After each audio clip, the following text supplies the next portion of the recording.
जटाटवी गलज्जल प्रवाह पावितस्थले गलेवलम्बिलम्बितां भुजंग मालिकां डमड्डमड्डमड्डमन् निनादवद्यमर्वयं चकार चंडतांडवं तनोतु नः शिवा शिव।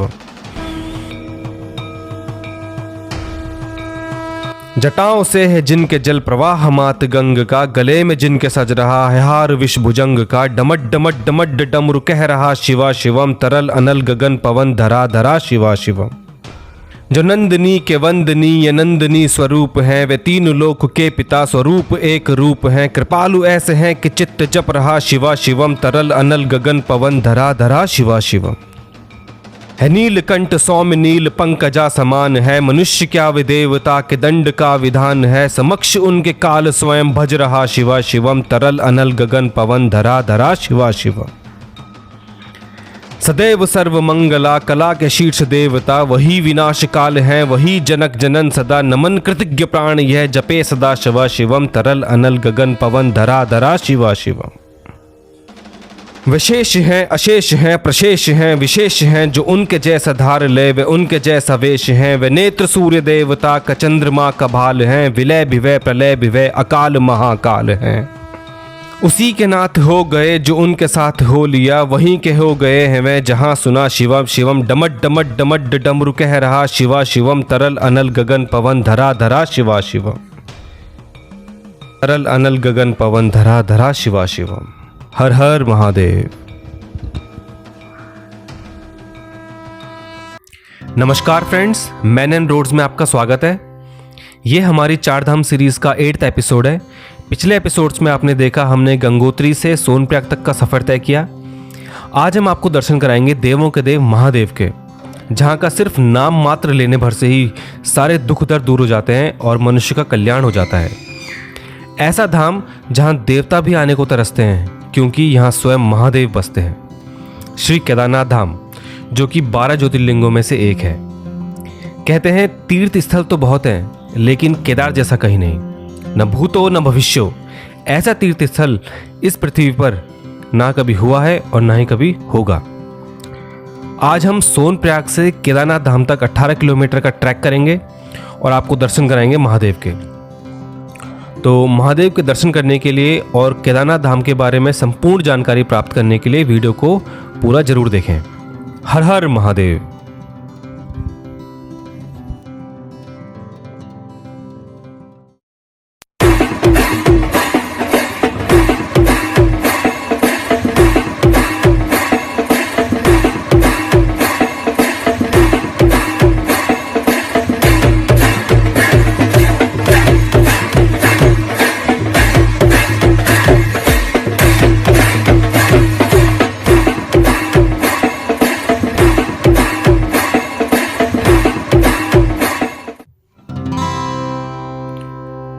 अभी बज रहे हैं सुबह के 6 और हम गौरीकुंड जाने के लिए शेयरिंग टैक्सी की लाइन में खड़े हैं। और लाइन देखिए कितनी लंबी है, लगभग 3 किलोमीटर लंबी लाइन लगी है। क्योंकि गौरीकुंड जाने के लिए और कोई माध्यम नहीं है, इसीलिए सुबह 5 बजे से ही शेयरिंग टैक्सी के लिए लाइन लगनी शुरू हो जाती है। लेकिन लाइन कितनी भी लंबी क्यों ना हो, आपको टैक्सी तक पहुँचने में ज़्यादा से ज़्यादा 30 मिनट का समय लगता है। क्योंकि गाड़ियाँ बहुत हैं, इसीलिए लाइन जल्दी जल्दी आगे बढ़ती रहती है। सोनप्रयाग से गौरीकुंड की दूरी लगभग 5 किलोमीटर की है, जहां पहुंचने के लिए शेयरिंग टैक्सी मिलती है और जिसका चार्ज है 50 रुपये पर पर्सन, और जो हमें लगभग 20 से 30 मिनट में गौरीकुंड पहुंचा देती है। हम पहुंच गए हैं गौरीकुंड और ये है घोड़ा पड़ाव। यहाँ से आप गौरीकुंड से केदारनाथ धाम के लिए घोड़ा या पोनी बुक कर सकते हैं, जिसका चार्ज है 2700 रुपये वन साइड का। आप चाहें तो बीच में से भी पोनी ले सकते हैं, जिसके चार्जेस अलग अलग होंगे depending upon your bargaining power. अगर आप पालकी या पिट्ठू लेते हैं गौरीकुंड से केदारनाथ एंड रिटर्न के लिए, तो उसका चार्ज वेट के हिसाब से लगता है। अगर वेट 75 kg तक है तो चार्जेस हैं 7,950 रुपये, और अगर वेट 75 kg से ज़्यादा है तो चार्जेस होंगे 8,950 से 10,650 के बीच।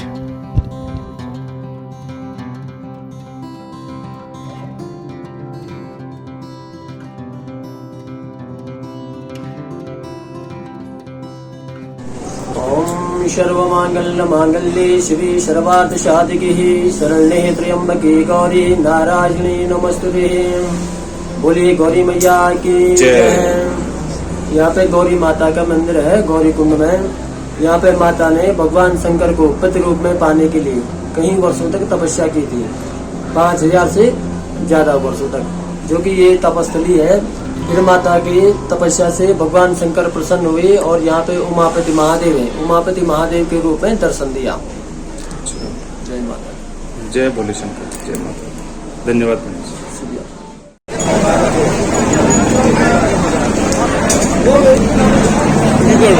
यह है तप्त कुंड, गर्म पानी का कुंड, जहाँ पे स्नान करने के बाद यात्री अपनी आगे की यात्रा शुरू करते हैं केदारनाथ धाम के लिए। इधर पुरुषों का है और दूसरी साइड है महिलाओं के लिए। हमने अपना 18 किलोमीटर का ट्रैक सुबह 7 बजे शुरू किया। सोनप्रयाग से हम निकले थे 6 बजे। थोड़ी देर गौरीकुंड में रुकने के बाद अब हम बढ़ रहे हैं केदारनाथ धाम की ओर।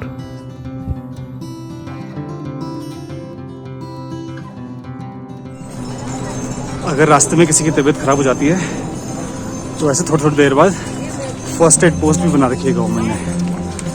वहाँ पे जाकर आप दवाइयाँ ले सकते हैं, अपना बीपी चेक करा सकते हैं।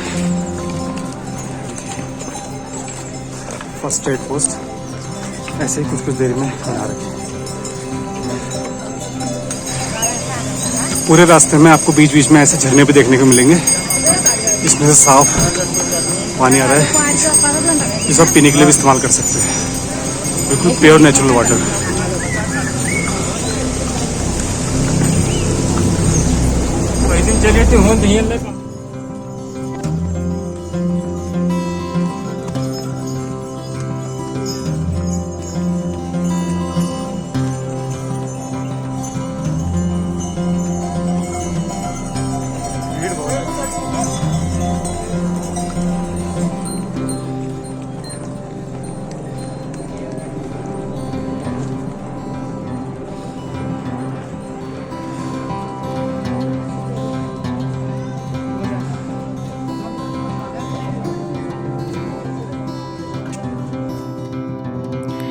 यहाँ पीने के पानी की पूरी व्यवस्था है। बेस कैंप तक पूरे रास्ते भर आपको हर 1 से 1.5 किलोमीटर पर पीने के पानी का एक नल दिख जाएगा और हर 2 से 3 किलोमीटर पर टेम्पररी वॉशरूम भी मिल जाएंगे।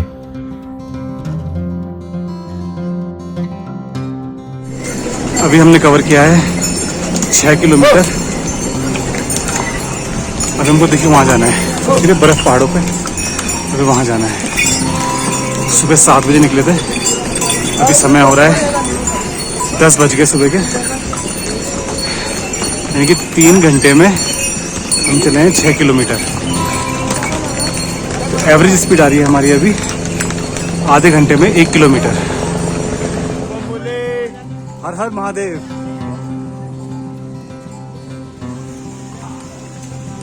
अगर आपने गौरी कुंड से घोड़ा या खच्चर नहीं किया तो आप भीमबली से भी करा सकते हैं।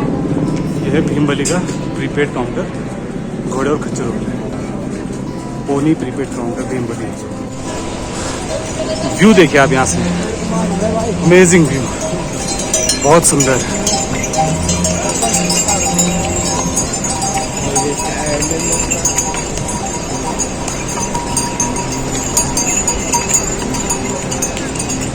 ये देखिए यहाँ का व्यू।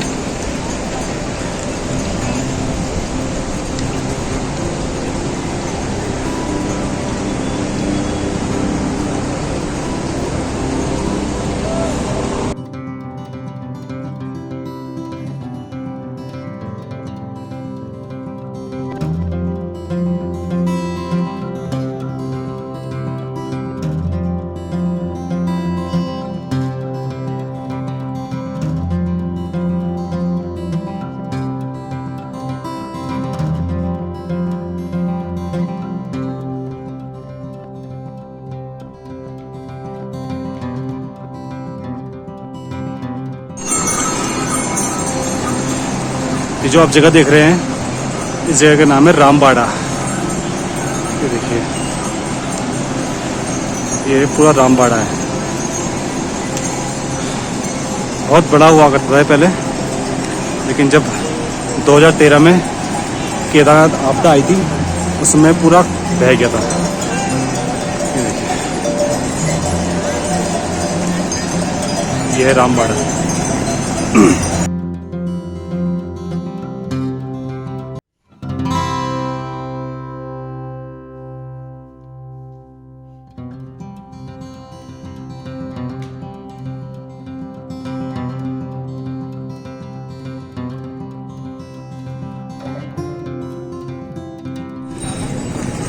यहाँ से श्री केदारनाथ जी हैं 8.5 किलोमीटर है अभी।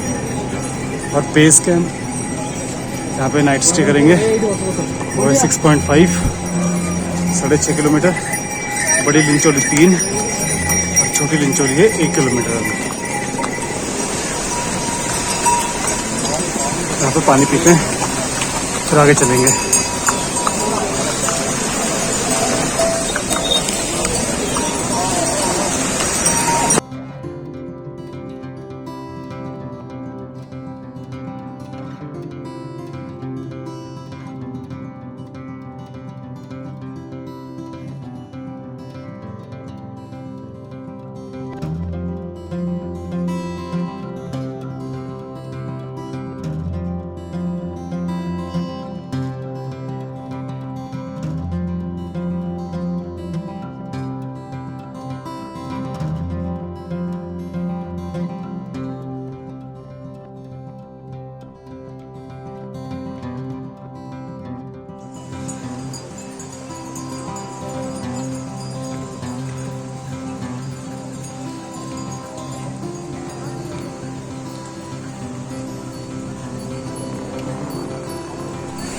चढ़ाई देखिए कितनी खड़ी है यहाँ से।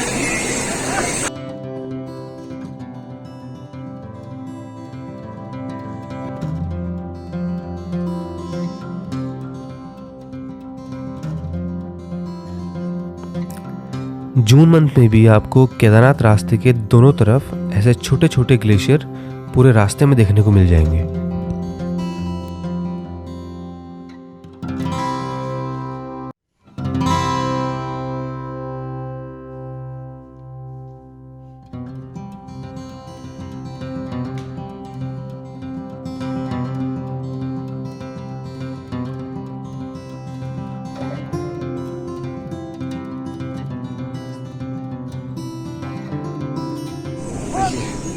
सीनिक भी देखिए यहाँ का श्री केदारनाथ जी का। अभी हम पहुंचे नहीं है, अभी 4 किलोमीटर दूर है। कुछ पहाड़ के बेस में है।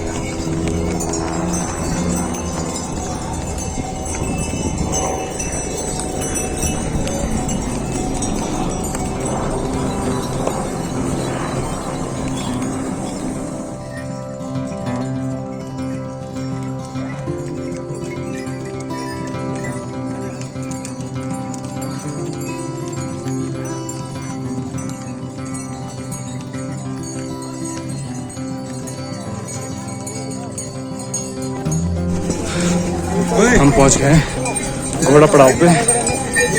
यहाँ पे इस जगह का नाम है घोड़ा पड़ाव। घोड़े यहीं तक आते हैं बस, इससे आगे 1.5 किलोमीटर है, वो पैदल जाना पड़ता है। घोड़े यहीं तक आते हैं। इस जगह का नाम है घोड़ा पड़ाव।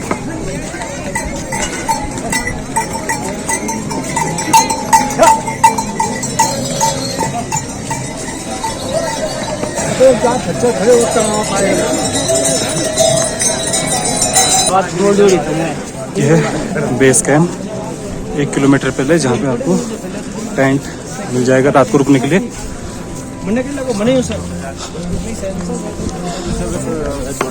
मंदिर से 1 किलोमीटर पहले ही है।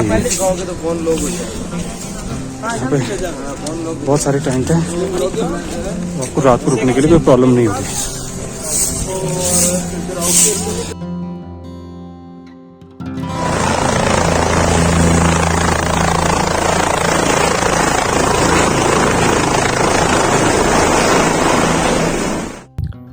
ये है हेलीपैड, जहाँ पे हेलीकॉप्टर द्वारा फाटा या गुप्त काशी से डायरेक्ट आया जाता है। यहाँ से मंदिर सिर्फ 500 मीटर दूर है। और ये जो लाइन आप देख रहे हैं, ये है हेलीकॉप्टर से आने और जाने वाले यात्री। ये है GMVN के कॉटेजेस, रूम्स और टेंट्स जो मंदिर से सिर्फ 500 मीटर पहले हैं। यहाँ हम आज रात को स्टे करेंगे। लेकिन अगर आप GMVN में रात को स्टे नहीं भी करते हैं तब भी आप GMVN के रेस्टोरेंट में ब्रेकफास्ट, लंच और डिनर कर सकते हैं।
जय बाबा केदार।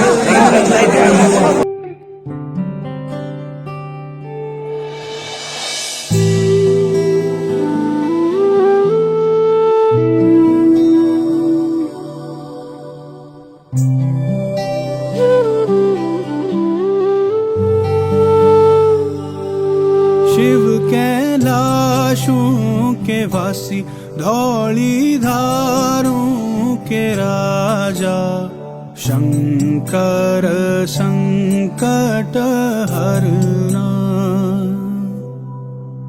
शंकर संकट हरना।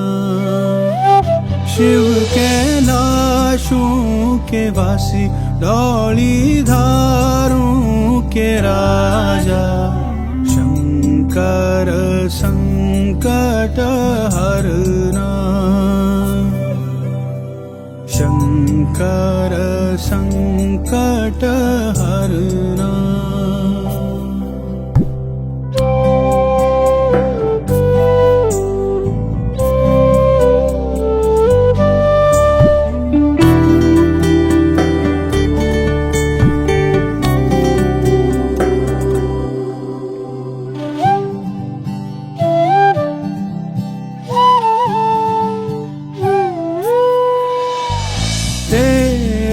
कैलाशों का अंत न पाया, तेरे कैलाशों का अंत न पाया, अंत बेअंत तेरी माया, ओ भोले बाबा अंत बेअंत तेरी माया। शंकर संकट हरना, शंकर संकट हरना। शिव कैलाशों के वासी, धौली धारों के राजा, शंकर संकट हरना, संकट हरना। ये देखिए कुदरत का एक और अद्भुत नज़ारा। ये है भीमशिला। 2013 में जब यहाँ आपदा आई थी तब इतना बड़ा पत्थर मंदिर के ठीक पीछे आकर रुक गया था, जिसकी वजह से पीछे से आने वाला पानी मंदिर के अंदर जाने की बजाय मंदिर के दोनों तरफ डिवाइड हो गया था और मंदिर बहने से बच गया था। पौराणिक कथाओं के अनुसार महाभारत युद्ध में विजय पाने के बाद पांडवों को ऐसा लगा कि उन्होंने अपने भाइयों की हत्या की है और अब उन्हें इस पाप का प्रायश्चित करना चाहिए। इसीलिए पांडव भगवान शिव को खोजते हुए हिमालय पर पहुंचे, लेकिन उनको भगवान शिव ने दर्शन नहीं दिए और वो अंतर्ध्यान होकर केदारनाथ चले गए। वहीं पांडवों ने भी हार नहीं मानी और वो भगवान शिव को खोजते हुए केदार तक पहुंच गए। जब भगवान को यह ज्ञात हुआ तो उन्होंने बैल का रूप धारण कर लिया और वो अन्य पशुओं के बीच चले गए ताकि कोई उनको पहचान ना सके। भीम ने बुद्धि का प्रयोग कर अपना विशाल रूप धारण कर लिया और अपने पैर दोनों पहाड़ों पर फैला दिए। यह देख अन्य जानवर भागने लगे, लेकिन भगवान शंकर रूपी बैल पैर के नीचे से जाने को तैयार नहीं हुए, क्योंकि यह भगवान का अपमान होता। यह देख भीम समझ गए कि यही भगवान शिव हैं जो बैल रूप में है। भीम बैल के पास गए तो बैल भूमि में अंतर्ध्यान होने लगा। तभी भीम ने बैल के कुबड़ को पकड़ लिया। भगवान शिव पांडवों की भक्ति से प्रसन्न हो गए और उन्होंने पांडवों को दर्शन देकर पाप मुक्त किया। जब भगवान शंकर बैल के रूप में अंतर्ध्यान हुए तो उनके धड़ से ऊपर का भाग काठमांडू नेपाल में प्रकट हुआ, जहाँ पशुपतिनाथ मंदिर है। साथ ही शिव की भुजाएं तुंगनाथ में, मुख रुद्रनाथ में, नाभि मदमहेश्वर में और जटा कल्पेश्वर में प्रकट हुई। इसीलिए इन चारों स्थानों के साथ केदारनाथ धाम को पंच केदार कहा जाता है। मंदिर के कपाट सुबह 4 बजे खुल जाते हैं, लेकिन श्रद्धालु सुबह 6 बजे आरती होने के बाद दर्शनों के लिए आ सकते हैं। दिन में मंदिर 3 से 5 बजे तक बंद रहता है और फिर आरती होने के बाद दर्शनों के लिए खुल जाता है। लेकिन रात को जब तक लाइन में खड़े सारे श्रद्धालु दर्शन न कर लें, तब तक मंदिर बंद नहीं होता। आइए आपको श्री केदारनाथ धाम में दिन और रात को होने वाली आरती में शामिल कराते हैं।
पुरंदरा भद्र नट युगंधरा नमन्न मन्नो गौरीनाथ शर्व अज केदारनाथ